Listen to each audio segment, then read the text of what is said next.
જય Shri Krishna. Good morning. આપણે ધોરણ 10 વિજ્ઞાન વિષયની અંદર પ્રકરણ નંબર 10 નો અભ્યાસ કરી રહ્યા કે જેનું નામ પ્રકાશ, પરાવર્તન અને વક્રીભવન છે. એમાં છેલ્લે આપણે દાખલા નંબર ઉદાહરણ નંબર 10.1 જોયું.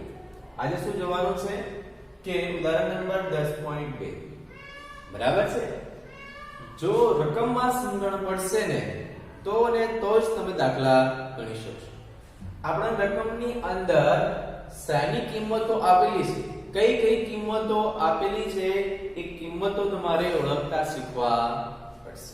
બરાબર છે. શાની જે કિંમતો આપેલી છે એટલે કઈ કિંમતો છે ઓળખતા શીખી ગયા તો દાખલો એકદમ સરળ છે. બરાબર, દાખલો એકદમ શું થઈ જશે? સરળ થઈ જશે. તો સમજો, પહેલા રકમ સમજી લઈએ કે 4.0 સેન્ટીમીટર ઊંચાઈની વસ્તુ. ચલો, 4.0 સેન્ટીમીટરની ઊંચાઈની વસ્તુ એટલે કે વસ્તુ આપેલી છે, વસ્તુ ઊંચાઈ આપેલી છે. આપણને શાની કિંમત આપેલી છે કે વસ્તુ ઊંચાઈ, કે જેને શેના વડે દર્શાવાય છે? વસ્તુ ઊંચાઈને h વડે દર્શાવાય છે. બરાબર છે. h ની કિંમત કેટલી આપેલી છે? 4 સેન્ટીમીટર. 4.0 લખો કે 4 લખો, બે સરખું છે. બરાબર થઈ ગયું. 15 સેન્ટીમીટર લંબાઈ, કેન્દ્ર લંબાઈ ધરાવતા અંતર્ગોળ અરીસાથી. અરીસો કયો છે આપણી જોડે? અંતર્ગોળ અરીસો છે. કયા પ્રકારનો? અંતર્ગોળ. હવે અંતર્ગોળ અરીસાની કેન્દ્ર લંબાઈ ધન હોય કે ઋણ હોય એ આપણે અગાઉ ભણ્યા જ છીએ. તો યાદ રાખજો કે અંતર્ગોળ અરીસાની કેન્દ્ર લંબાઈ હંમેશા કેવી હોય? ઋણ હોય. એટલે કે કેન્દ્ર લંબાઈ f બરાબર -15.0. કેન્દ્ર લંબાઈ કેવી હોય? અંતર્ગોળ અરીસા માટે માઈનસ હોય. બરાબર ને? હવે આગળ ધ્યાન રાખો, અંતર્ગોળ અરીસાથી 15 સેન્ટીમીટર અંતરે રાખેલ છે. એટલે કે કોઈ વસ્તુ છે, કોઈ એક વસ્તુ અંતર્ગોળ અરીસાથી કેટલી દૂર મૂકેલી છે? તો કે 25 સેન્ટીમીટર અંતર રાખેલ છે. એટલે કે વસ્તુનું અંતર કેટલું છે? વસ્તુ ઊંચાઈ લીધું, આ વસ્તુ અંતર u બરાબર કિંમત આપણે કેટલી આપેલી છે? વસ્તુ અંતર u બરાબર 25 સેમી. પણ વસ્તુ અંતર u હંમેશા કેવું લેવાનું હોય છે? માઈનસમાં લેવાનું હોય છે, જે આપણને ખબર જ છે. બરાબર ને? હવે આટલી કિંમત આપણને ખબર છે. હવે શોધવાનું શું જોઈએ રાખો કે રાખવું જોઈએ કે અરીસાથી કેટલા અંતરે પડદાને રાખવો જોઈએ કે જેથી તેના પર સ્પષ્ટ પ્રતિબિંબ પ્રાપ્ત થાય. એટલે કે અરીસાથી પડદાને કેટલા અંતરે રાખવાનું છે? અરીસાથી પડદાને કેટલા અંતરે રાખવો જોઈએ, એટલે કે પડદો કેટલી જગ્યાએ મૂકું તો મને પ્રતિબિંબ મળે. બરાબર છે. હવે આપણે જો એટલી ખબર પડી જાય કે પડદા પર પ્રતિબિંબ મળતું હોય તો કયા પ્રકારનું હશે? વાસ્તવિક કે આભાસી હશે? તો કેવા પ્રકારનું હોય? વાસ્તવિક પ્રકારનું જ હશે. તો આપણે સાબિત કરવાનું છે. બરાબર? તો પડદો કઈ જગ્યાએ રાખીશું? એટલે કે પ્રતિબિંબ ક્યાં મેળવવું છે, કે પ્રતિબિંબ અંતર કઈ જગ્યાએ મળશે એ વસ્તુ આપણે શોધવાનું છે. એટલે કે પ્રતિબિંબ અંતર v આપણે શોધવાનું છે. પ્રતિબિંબ અંતર શું શોધવાનું છે? v કેટલું હશે તે શોધવાનું છે. બરાબર છે. બીજું શું શોધવાનું છે કે પ્રતિબિંબ પ્રાપ્ત થાય છે. પ્રતિબિંબનો પ્રકાર અને ઊંચાઈ શોધો. પ્રકારે શોધવાનું છે અને શું શોધવાનું છે? ઊંચાઈ. પ્રકાર એટલે કે વાસ્તવિક કે આભાસી. મેં તમને કીધું પડદા પર પ્રતિબિંબ કેવા પ્રકારનું મળે? આભાસી પ્રકારનું કે વાસ્તવિક? તો કે વાસ્તવિક. આ તો પહેલાથી જવાબ મળી જશે આપણને, છતાં પણ આપણે જવાબ વ્યવસ્થિત રીતે લાવવાનો છે. તો સમજ ધ્યાન રાખો. તો લાઈશું કેવી રીતે? તો આપણી પાસે અરીસાનું સૂત્ર છે. શું? કે અરીસાનું સૂત્ર આપણે જાણીએ છીએ. શું જાણીએ છીએ? કે 1/v વત્તા 1/u બરાબર 1/f. જાણીએ છીએ? હા, જાણીએ છીએ. બરાબર ને? ચલો સમજો કે ચલો એમાં v ની કિંમત આપણે શું કરવાની છે શોધવાની છે કેટલી મળશે એટલે કે 1/vm ના m પડ્યા રહેશે વત્તા તો વત્તા ઉપર 1 ભાગ્યા u ની કિંમત મને ખબર છે કેટલી છે -25 બરાબર 1/f f ની કિંમત ખબર છે જો 1 ભાગ્યા f ની કિંમત કેટલી છે -15 છે બરાબર છે હવે ગમે તે રીતે કરીને આપણે શું કરવાનું છે v ને એકલા પાડવાના છે તો સમજો ધ્યાન રાખો સૌથી પહેલા કૌંસ દૂર કરી દઈએ આ કૌંસ દૂર કરવા માટે વત્તા ઓછા શું થાય ઓછા 1 ભાગ્યા 25 બરાબર અહીંયા માઈનસ નું ચિહ્ન છે તો કે 1 ભાગ્યા -15 કેટલા થઈ ગયા 1 ભાગ્યા -15 આથી આપણને ખબર પડી હવે -1 ભાગ્યા 25 બરાબર ની આ બાજુ જાય તો શું થાય પ્લસ થાય એટલે કે વત્તા થઈ જશે તો આ બાજુ શું વધશે એકલા 1 ભાગ્યા v બરાબર ઓછા 1 ભાગ્યા 15 આ ઓછા બાજુ જશે તો શું થશે વત્તા 1 ભાગ્યા 25 થઈ જશે થઈ ગયું એટલે કે શું ધ્યાન રાખો હવે કે 1/v બરાબર જવાબ આપણને આ મળી ગયો હવે શું કરીશું ધ્યાન રાખો આ માઈનસ છે આ પ્લસ છે એટલે કે બંનેની શું કરવાની થશે બાદબાકી કરવાની થશે બાદબાકી કેવી રીતે કરશો તો ધ્યાન રાખો કે જો આ લસા લેવાની બહુ સારી રીતે શીખવાડ દો કે 25 ઉપર અહીંયા ગુણવાના 15 અહીંયા ઉપર ગુણવાના નીચે બંનેનો ગુણાકાર રાખવાનો જો આ માઈનસ એમને એમ રાખું છું 25 એકા 25 1/v બરાબર -25 દેખાય ને 25 એકા 25 વચ્ચે વત્તા તો વત્તા 15 એકા 15 નીચે બંનેનો ગુણાકાર નીચે બંનેનો શું કરી દેવાનો ગુણાકાર એટલે કે 15 ગુણ્યા 25 નો શું કરી દીધો આપણે ગુણાકાર હવે ધ્યાન રાખો કે 1/v બરાબર ઓછા વત્તા શું થશે ઓછા થશે 25 માંથી 15 જશે તો કેટલા વધશે 25 માંથી 15 જશે તો 10 વધશે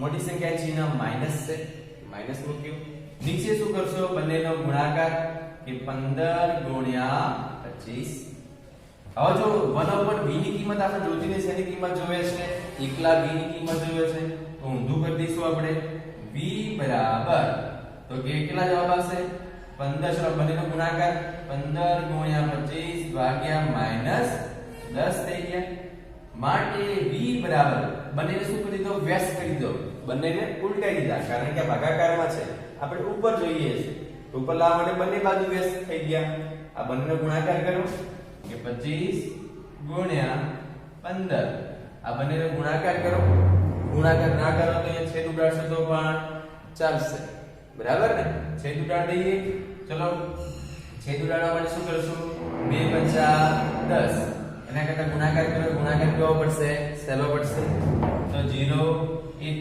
5 1 2 પાયો પાયો 25 નો 5 ઉડાવ વધી આવી 2 5 10 ને 2 12 5 5 ને 2 7 2 ને 1 3 તો કેટલો જવાબ આવ્યો ઉપરનો ગુણાકાર ઓછા 375 ભાગ્યા 10 માટે v બરાબર માઈનસ નીચે 10 હોય તો પાછળથી એક સંખ્યા પછી શું મૂકી દેવાનું દશાંશ ચિહ્ન મૂકી દેવાનું ખબર છે જો આવી રીતે ધારો કે 3.5 હોય તો આપણે શું લખી શકીએ 35 ભાગ્યા 10 લખી શકીએ બંને કેવી સંખ્યા છે સરખી છે 35 ભાગ્યા 10 આપેલા હોય તો આપણે આ વસ્તુ લખી શકીએ છીએ પાછળથી એક સંખ્યા પછી શું મૂકીશું પોઈન્ટ કે પોઈન્ટ ની જેટલી સંખ્યા હોય એટલા 0 મૂકીએ છીએ જો એટલે કે નીચે એક 0 છે તો પાછળથી એક સંખ્યા પછી આપણે પોઈન્ટ મૂકી દઈશું 37.5 સેન્ટીમીટર આપણે જવાબ મળી ગયો આ આપણો જવાબ સમજો કે જે જવાબ છે 37.5 કેવો મળ્યો છે માઈનસ એટલે કે પ્રતિબિંબ આપણને માઈનસ મળે છે પ્રતિબિંબ ક્યારે માઈનસ મળે જ્યારે અંતર્ગોળ અરીસાની અંદર આ વસ્તુ છે વસ્તુનું પ્રતિબિંબ આપણને આ બાજુ મળે તો અને તો શું મળતું હશે આપણને માઈનસ મળે છે બરાબર એટલે કે પડદો કેટલા અંતરે રાખવો પડશે જો કે અરીસાથી કેટલા અંતરે પડદાને રાખવો જોઈએ તો આટલા અંતરે રાખવો જોઈએ તો કે પડદાને 37.5 સેન્ટીમીટર અંતરે રાખવો પડે. થઈ ગયું. અને બીજું તરફ ચલો, અને પ્રતિબિંબ કેવું મળશે આપણને? આભાસી કે વાસ્તવિક? તો કેવું મળે છે? વાસ્તવિક મળે છે.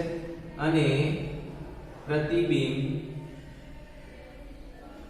વાસ્તવિક મળે છે. કેવું મળે છે? વાસ્તવિક મળે છે. આટલી આપણને ખબર પડી. હવે શું શોધવાનું છે? એની ઊંચાઈ શોધવાની છે. પ્રતિબિંબનો પ્રકાર ખબર પડી, કેવું? વાસ્તવિક. હવે એનો ઊંચાઈ શોધવાની છે કે પ્રતિબિંબની કેટલી ઊંચાઈ છે. પ્રતિબિંબની ઊંચાઈ શોધવા માટે આપણે શું શોધીશું? આપણી પાસે છે મોટવણીનું સૂત્ર છે. શું છે? મોટવણીનું સૂત્ર. શું મોટવણીનું સૂત્ર છે? કે મોટવણી માટે કે મોટવણી m બરાબર સૂત્ર શું છે? -v ભાગ્યા u. આપણી પાસે આ સૂત્ર છે. અને બરાબર કે સૂત્ર છે h'/h. એમ આપણી પાસે શું છે? સૂત્ર છે. કે આ સૂત્ર આપણે શું લઈશું? આ બરાબર બંને છે તો બરાબરના બંને સૂત્ર આપણે ભેગા લઈશું. કેમ? આ બંનેની કિંમત આપણને આપેલી છે, પરંતુ આ બંનેની કિંમત આપેલી છે નહીં. આપણે આ વસ્તુ શોધવાનું છે ને આ વસ્તુ આપેલી છે, તો માટે આપણે આ કિંમત લઈશું. સૂત્ર કયું વાપરીશું? આ બાજુનું. તો જો ધ્યાન રાખો સૂત્ર કે -v ભાગ્યા u બરાબર h'/h. બરાબર. ચલો આમાં માઈનસ m ના m મૂકી દઉં. v ની કિંમત મને મળી ગઈ. v ની કિંમત કેટલી મળી? -37.5. તમે -37.5 લો એના કરતા આ કિંમત લઈ લઈએ આપણે. આ કિંમત લેશો તો વધારે સરળ પડશે. કેમ? કે અહીંયા પોઈન્ટ વગરની કિંમતો છે, અહીંયા પોઈન્ટ વાળી છે. આ લો તો પણ જવાબ આવશે, પરંતુ આપણે આ લઈએ તો સહેલું પડશે વધારે. તો લઈ લઉં છું કિંમત. v ની કિંમત કેટલી છે? કે -15 × 25 ભાગ્યા 10. અને u ની કિંમત કેટલી મળી આપણને? u ની કિંમત તો વસ્તુ અંદર u બરાબર -25 તો છે જ, બરાબર h' ની કિંમત આપણે શોધવાની છે. અને h ની કિંમત આપેલી છે. h ની કિંમત કેટલી છે? 4. બરાબર ને? ચલો હવે 4 ભાગાકારમાં છે, આ બાજુ આવશે તો ગુણાકારમાં, અને 10 ક્યાં આવશે? નીચે આવશે. કે માઈનસ માઈનસ શું થશે? પ્લસ થઈ જશે. આ બે માઈનસ ભેગા થઈ પ્લસ થશે, પરંતુ નીચેનું માઈનસ આવશે એટલે જવાબ શેમાં આવશે? માઈનસ ની અંદર આવશે. ત્રણ માઈનસ ભેગા થયા, જવાબ શેમાં આવે? માઈનસ ની અંદર.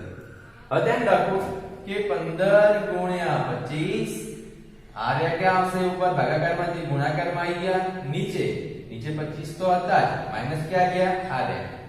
અને આ 10 ક્યાં આયા? નીચે આવી ગયા. બરાબર h' જવાબ આવી ગયો. તો કે માટે h' બરાબર આપણે શું લખી શકીએ? હવે જવાબ જે ઉડાડ દો કે 25 ગયા. બરાબર ને? જો અહીંયા 2 પંચા 10, તો કે 5 તરી 15 અને 2 દુ 4. તો જવાબ કેટલો મળ્યો? 3 દુ 6. તો જવાબ કેટલો મળે છે?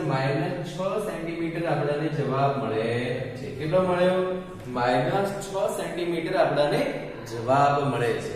હવે -h' ની કિંમત કેટલી છે? -6 નો મતલબ કે પ્રતિબિંબ આપણને નીચે તરફ મળે છે. અને કેટલો ઊંચાઈનું મળે? 6 સેન્ટીમીટર ઊંચાઈનું મળે છે. તો ઊંચાઈ કેટલી છે? કે પ્રતિબિંબ ઊંચાઈ બરાબર કેટલી હશે? 6 સેન્ટીમીટર લખવાની. કેટલી? 6 સેન્ટીમીટર. ખબર પડી ગઈ? અને માઈનસ ચિહ્ન શું દર્શાવે છે? માઈનસ ચિહ્ન માત્ર ને માત્ર નીચેની તરફ છે એમ દર્શાવે છે. ઊંચાઈ કોઈ દિવસ માઈનસમાં હોય ના. માઈનસ ચિહ્ન એમ દર્શાવે છે કે તમને નીચેની તરફ મળે છે. નીચેની તરફ એટલે કે આ વસ્તુ છે, વસ્તુની પ્રતિબિંબ કઈ જગ્યાએ મળે છે? નીચે મળે છે. માઈનસ ચિહ્ન નીચેની દિશા દર્શાવે છે. આવડો દાખલો તમે ગણશો તો તમને 3 માર્ક પૂરા મળશે. બરાબર છે? તો આ દાખલો તમારે વ્યવસ્થિત નોટમાં લખવાનો છે. હવે આપણે કે પ્રકાશનું વક્રીભવન ભણવાનું છે. શું ભણવાનું છે? પ્રકાશનું વક્રીભવન. પ્રકાશનું વક્રીભવન એટલે શું એ સમજવા માટે એક નાની આપણે પ્રવૃત્તિ કરીએ. બરાબર છે? એક પ્રવૃત્તિ દ્વારા હું તમને સમજાવું છું વક્રીભવન કોને કહેવાય છે. ચાલો તો ધ્યાન રાખો વિદ્યાર્થી મિત્રો. હવે પ્રકાશનું વક્રીભવન. પ્રકાશનું વક્રીભવન એટલે શું? પ્રકાશના વક્રીભવનથી કઈ કઈ ઘટનાઓ આપણને જોવા મળે છે તો સમજો એ બધું સમજવું હોય આપણે તો એની પહેલા વ્યાખ્યા સમજવી જરૂરી છે. વ્યાખ્યા સમજવા માટે આપણે એક પ્રવૃત્તિ કરીએ છીએ. પ્રવૃત્તિની મદદથી આપણે જોઈએ તો ધ્યાન રાખો કે ધારો કે ચલો કોઈ એક કાચનો ગ્લાસ છે એટલે કે કાચનું બીકર છે. તમે જોઈશું એની અંદર શું કરેલું છે? પાણી ભરેલું છે. શું ભરેલું છે? પાણી. પાણીની અંદર શું કરું છું? કોઈ એક પેન મૂકું છું. અડધા સુધી શું કરેલું છે? મેં પાણી ભરેલું છે. આ પેનને હું શું કરું છું? અંદર પાણીની અંદર મૂકું છું. તમે જોઈ શકશો. ચલો મેં આ પેન પાણીની અંદર ગોઠવી દીધી. જ્યારે આ પેન હું પાણીની અંદર ગોઠવું છું ત્યારે જુઓ કે પેન કે આ પાણીની સપાટીથી સહેજ તૂટી ગઈ હોય. દેખાય છે? સહેજ તૂટી ગઈ હોય, બ્રેક થઈ ગઈ હોય આપણને જોવા મળશે. તમે જોઈ શકશો કે નીચેની પેન અને ઉપરની પેન સહેજ દોઢી તમને દેખાય છે. દેખાય છે? એનો મતલબ શું? જો ઉપર જે છે એ હવાનું માધ્યમ છે. ઉપર શેનું માધ્યમ છે? હવાનું માધ્યમ છે. અને અંદર શેનું માધ્યમ છે? પાણીનું માધ્યમ છે. એમ બે માધ્યમ થઈ ગયા. ઉપર હવાનું માધ્યમ અને નીચે છે એ પાણીનું માધ્યમ. એમ બે માધ્યમ તમને જોવા મળશે.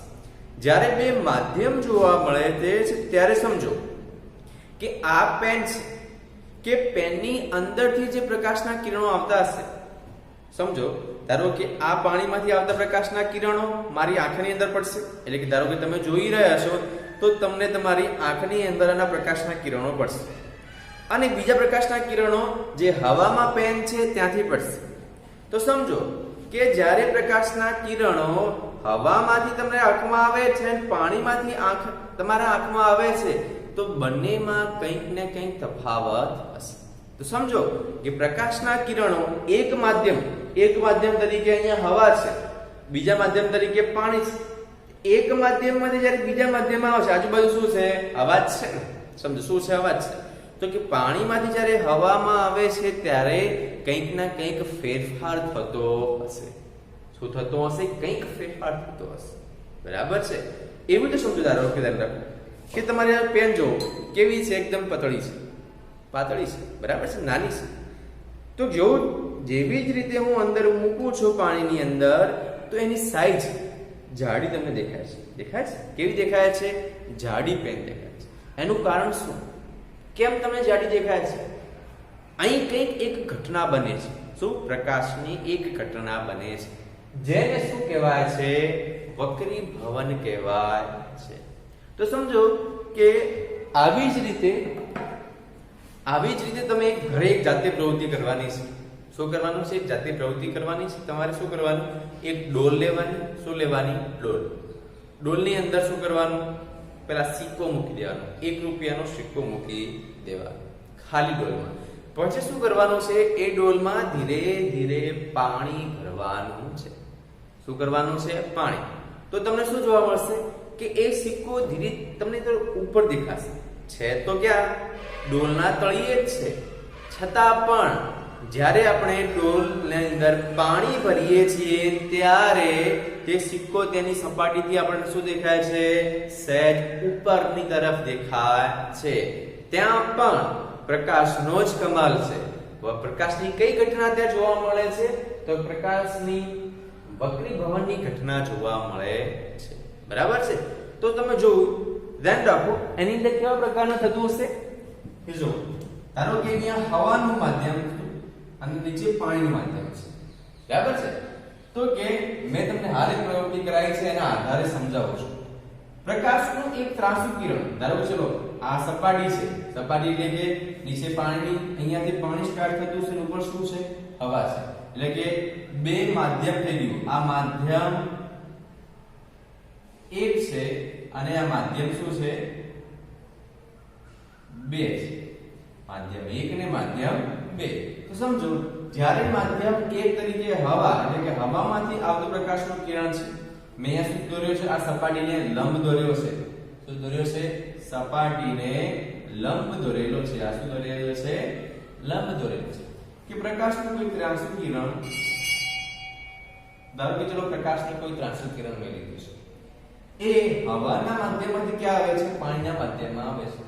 એટલે કે બે માધ્યમને છૂટી પાડતી સપાટી કઈ છે કે આ બે માધ્યમને છૂટી પાડતી સપાટી આ સપાટી છે ત્યારે આ પ્રકાશનું કિરણ સહેજ શું વળે છે ત્રાંસુ વળે છે શું કરે છે સહેજ ત્રાંસુ વળે છે જે આ ત્રાંસુ વળવાની ઘટના દેખાય છે ને એક માધ્યમમાંથી બીજા માધ્યમમાં આવે છે ત્યારે બે માધ્યમને છૂટી પાડતી સપાટીથી સહેજ શું કરે છે વાંકું વળે છે જતું હતું કઈ બાજુ પ્રકાશનું કિરણનો આ માર્ગે જતું હતું માર્ગ કયો હતો આ હતો પરંતુ તે દિશામાં જતું છે નહીં એની દિશા શું થાય સહેજ વળી જાય છે એટલે કે જતું તો આ દિશામાં અને સહેજ નીચે વાંકું વળી જાય છે આ વાંકું વળવાની ઘટનાને શું કહેવામાં આવે છે વક્રીભવન કહે છે જો વ્યાખ્યા વ્યવસ્થિત રીતે લખવાની છે પ્રકાશનું ત્રાંસુ કિરણ એક માધ્યમમાંથી બીજા માધ્યમમાં પ્રવેશે છે ત્યારે તે બે માધ્યમને